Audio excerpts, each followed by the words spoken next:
ಗದ್ಯಪಾಠ 3 ಗಾನಯೋಗಿ ಪಂಡಿತ ಪುಟ್ಟರಾಜ ಗವಾಯಿ. ಕೆಳಗಿನ ಪ್ರಶ್ನೆಗಳಿಗೆ ಒಂದೊಂದು ವಾಕ್ಯದಲ್ಲಿ ಉತ್ತರ ಬರೆಯಿರಿ. ಮಕ್ಕಳೇ, ಮೊದಲನೇ ಪ್ರಶ್ನೆ, ಪುಟ್ಟರಾಜರ ತಂದೆ ತಾಯಿಗಳ ಹೆಸರೇನು? ಪುಟ್ಟರಾಜರ ತಂದೆ ರೇವಯ್ಯ, ತಾಯಿ ಸಿದ್ದಮ್ಮ. ಶ್ರೇಷ್ಠ ಗುರುವಿನಲ್ಲಿ ಎಂತಹ ಶಕ್ತಿ ಇರುತ್ತದೆ?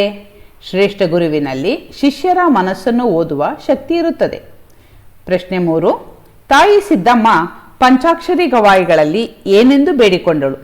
ತಾಯಿ ಸಿದ್ದಮ್ಮ ಪಂಚಾಕ್ಷರಿ ಗವಾಯಿಗಳಲ್ಲಿ ಮಗನನ್ನು ಮನೆಗೆ ಕಳಿಸಿಕೊಡುವಂತೆ ಬೇಡಿಕೊಂಡಳು. ಪ್ರಶ್ನೆ 4 ಮಕ್ಕಳೇ, ಪುಟ್ಟರಾಜರು ಯಾವ ಯಾವ ಭಾಷೆಗಳಲ್ಲಿ ಪಾಂಡಿತ್ಯ ಗಳಿಸಿದ್ದರು? ಪುಟ್ಟರಾಜರು ಕನ್ನಡ, ಹಿಂದಿ ಮತ್ತು ಸಂಸ್ಕೃತ ಭಾಷೆಗಳಲ್ಲಿ ಪಾಂಡಿತ್ಯ ಗಳಿಸಿದ್ದರು. ಪ್ರಶ್ನೆ 5, ಪುಟ್ಟರಾಜರು ಖಾದಿ ಬಟ್ಟೆ ತೊಡಲು ನಿರ್ಧರಿಸಿದ್ದು ಏಕೆ? ಪುಟ್ಟರಾಜರು ಸ್ವದೇಶಿ ಆಂದೋಲನಕ್ಕೆ ಕೈ ಜೋಡಿಸುವುದಕ್ಕಾಗಿ ಖಾದಿ ಬಟ್ಟೆ ತೊಟ್ಟರು. ಮಕ್ಕಳೇ, 3-4 ವಾಕ್ಯಗಳಲ್ಲಿ ಉತ್ತರ ಗಮನಿಸೋಣ. ಕೆಳಗಿನ ಪ್ರಶ್ನೆಗಳಿಗೆ 3-4 ವಾಕ್ಯಗಳಲ್ಲಿ ಉತ್ತರ ಬರೆಯಿರಿ. ಪ್ರಶ್ನೆ 1, ಬಾಲಕ ಪುಟ್ಟಯ್ಯ ಕಣ್ಣುಗಳನ್ನು ಕಳೆದುಕೊಂಡದ್ದು ಹೇಗೆ? ಬಾಲಕ ಪುಟ್ಟಯ್ಯನವರು ಹುಟ್ಟಿದ 6 ತಿಂಗಳಿಗೆ ಕಣ್ಣಿನ ರೋಗ ಬಂದಿತ್ತು. ಆಗ ಬರೀ ನಾಟಿ ವೈದ್ಯ ಇತ್ತು.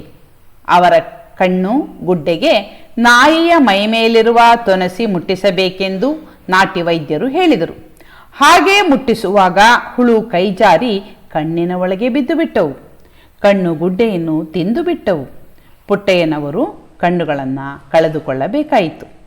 ಮಕ್ಕಳೇ, 2ನೇ ಪ್ರಶ್ನೆ, ಬಾಲಕ ಪುಟ್ಟಯ್ಯ ಪಂಚಾಕ್ಷರಿ ಗವಾಯಿಗಳ ಶಿಷ್ಯನಾಗಿದ್ದು ಹೇಗೆ?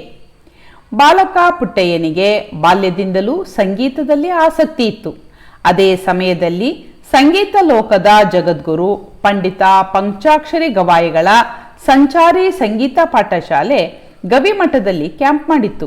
ಪುಟ್ಟರಾಜರ ಮಾವನವರಾದ ಚಂದ್ರಶೇಖರಯ್ಯನವರು ಇವರನ್ನು ಗುರುಗಳಾದ ಪಂಚಾಕ್ಷರಿ ಗವಾಯಿಗಳ ಬಳಿ ಕರೆದುಕೊಂಡು ಬಂದು ಶಿಷ್ಯತ್ವವನ್ನು ಕೊಡಿಸಿದರು.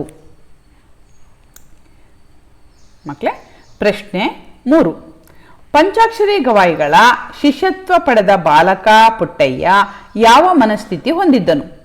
ಪಂಚಾಕ್ಷರಿ ಗವಾಯಿಗಳ ಶಿಷ್ಯತ್ವ ಸ್ವೀಕರಿಸಿದ ಪುಟ್ಟಯ್ಯನಲ್ಲಿ ಸಕಾರಾತ್ಮಕ ಭಾವನೆ ಇತ್ತು. ನಾನೊಬ್ಬ ಅಂಧ ಬಾಲಕ, ನನ್ನಿಂದೇನಾಗಲು ಸಾಧ್ಯ ಎಂಬ ನಕಾರಾತ್ಮಕ ಭಾವನೆ ಇರಲಿಲ್ಲ. ಗುರುಗಳನ್ನು ಅನುಸರಿಸಿ ಅವರ ನಡೆಯನ್ನು ಮೈಗೂಡಿಸಿಕೊಳ್ಳಬೇಕು. ಅವರ ನುಡಿಯೇ ಮಂತ್ರ, ಅವರ ನಡೆಯೇ ಆಚಾರ ಎಂಬ ಮನಸ್ಥಿತಿಯನ್ನು ಹೊಂದಿದ್ದನು. ಮಕ್ಕಳೇ, ಪ್ರಶ್ನೆ 4, ಪುಟ್ಟರಾಜ ಗವಾಯಿಗಳು ಯಾವ ಯಾವ ವಿದ್ಯೆಗಳಲ್ಲಿ ನಿಷ್ಣಾತರಾಗಿದ್ದರು? ಪುಟ್ಟರಾಜರು ಪಾಣಿನಿಯ ಅಷ್ಟಾಧ್ಯಾಯ, ಶರ್ವವರ್ಮನ ಕಾತಂತ್ರ, ಕೇಶಿರಾಜನ ಶಬ್ದಮಣಿ ದರ್ಪಣ, ನಿಜಗುಣ ಶಿವಯೋಗಿಗಳ ಕೈವಲ್ಯ ಪದ್ಧತಿ, ತರ್ಕಶಾಸ್ತ್ರ, ನ್ಯಾಯಶಾಸ್ತ್ರ, ಶಬ್ದಾನುಶಾಸ್ತ್ರ, ಛಂದಶಾಸ್ತ್ರ ಹಾಗೂ ವ್ಯಾಕರಣವನ್ನು ಶಾಸ್ತ್ರಬದ್ಧವಾಗಿ ಕಲಿತು ಅವುಗಳಲ್ಲಿ ನಿಷ್ಣಾತರಾಗಿದ್ದರು. ಮಕ್ಕಳೇ, ಪ್ರಶ್ನೆ 5, ತಾಯಿ ಸಿದ್ದಮ್ಮ ಪುಟ್ಟರಾಜನನ್ನು ಏನೆಂದು ಆಶೀರ್ವದಿಸಿದಳು?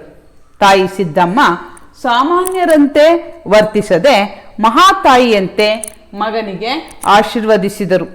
ನಿನ್ನಂತಹ ಶ್ರೇಷ್ಠ ಪುತ್ರ ರತ್ನವನ್ನು ಹೆತ್ತ ಭಾಗ್ಯ ನನ್ನದಾಗಲಿ. ಮಕ್ಕಳು ಸಂಸಾರವೆಂಬ ಬಂಧನದಲ್ಲಿ ಬಂಧಿತನಾಗುವುದು ನಿನಗೆ ಇಷ್ಟವಿಲ್ಲದಿದ್ದರೆ ನನ್ನ ಜೊತೆ ಬರುವುದು ಬೇಡ ಮಗನೇ.